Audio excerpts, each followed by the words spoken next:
All right, there is only one explanation for Connecticut's 20-year legacy of having the highest achievement gap in America. Welcome to the show. We're joined now by Dr. Armand Fusco, the author of School Pushouts, a plague of hopelessness perpetuated by zombie schools. Also, Commissioner Pryor. Dr. Fusco, welcome. Thank you very much. Longtime educator, fascinating book. I want to get to your quote right off the bat. You said there's only one reason why it's been 20 years, and we're going to run this quote right here. This is Dr. Fusco in his book.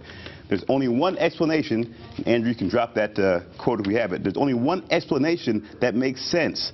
Too many adults derive benefits politically, personally, financially, and or professionally by keeping the problems from being solved, because it is inconceivable, based on all of the evidence and facts, that the problems have not been solved. You're saying there's sort of a conspiracy here to keep the status quo going. Absolutely, and that's what the research shows. No reform over the past 60 years has ever lived up to their promise, and there's no reason to believe that these will do any better, based on research, not my opinion. Commissioner shaking his head. Your thoughts on that? Well, pretty provocative comments. I'm not quite as cynical as the good doctor, but I'm grateful for the acknowledgement that we haven't succeeded to the levels that we should. I will say that I do think that there's been too much inertia and not enough reform, but I do think we have the mix at this moment in time. Frankly, with this governor and this General Assembly, these union leaders, these stakeholders, I think we have enormous promise in our state. But you know, look at the prison system. Connecticut prisons, $700 million, 75% black and Latino, dropout schools become the feeder system for the prisons. I think this is the kind of thing that you're talking about, Dr. Fusco, where there's a benefit. Probably the fastest growing line item over the last 20 years in Connecticut were the Connecticut prisons. Good paying jobs there, warehousing kids who aren't educated. It's that kind of situation that you're talking about. Fair to say, correct. Sir? So what would you do? Because you've been, again, a past educator, past superintendent. Where do you stop the bleeding? What would you do if the commissioner were to call you and get some advice? Well, first of all, the reforms, if you go through the bill, do not address at all the dropout rate or the fact that you need to recover the dropouts. In other words, everything is aimed at those that remain in school. But what about those that drop out? And that dropout rate, depending on what kind of statistics you're looking at, is basically for males now we're talking about, is roughly 50%.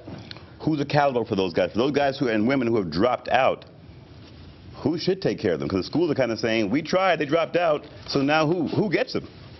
Well, the prisons end up getting them, because 80% of the prison population are school dropouts. That's an incredible statistic. That should really send up all kinds of signals that something needs to be done. This has been going on for years. I do think that something needs to be done, and my only point of dispute would be that I think the solution to the dropout problem is effective schools. Schools need to be inviting places where learning is valued. There needs to be a culture in schools where students feel accepted even when they're struggling, and that there's true help for students to make it all the way to the high levels of performance that they're capable of. I think too many schools that fail our students really do end up pushing them out in effect. I don't think that's anyone's intent. I think educators enter the profession with the best of intentions and that they have a passion for students. Sometimes the mix is wrong in schools, and we've got to get it right. And I think we have the tools to do it now. And we have created additional supports in our schools as part of the bill, including family resource centers, school-based health clinics. There's an idea of a parent university that will help parents and other adult caregivers actually get the tools they need to help. Parents not reading the kids, not being parents. Absolutely. Let me do this in your book, Dr. Fusco. You also point out that you know, the lack of leadership in communities of color. Which agency is really championing education as a cause? You sort of call out the black leadership, the Latino leadership, saying, hey, who is really out there advocating day and night? We know parents do, but what agency or organization is out there championing education? Your thoughts on that? Can you elaborate? In Connecticut, it's almost non-existent. Nationally, it's almost non-existent. There's a couple of foundations that address the issue of dropouts, a Dropout Nation, for example.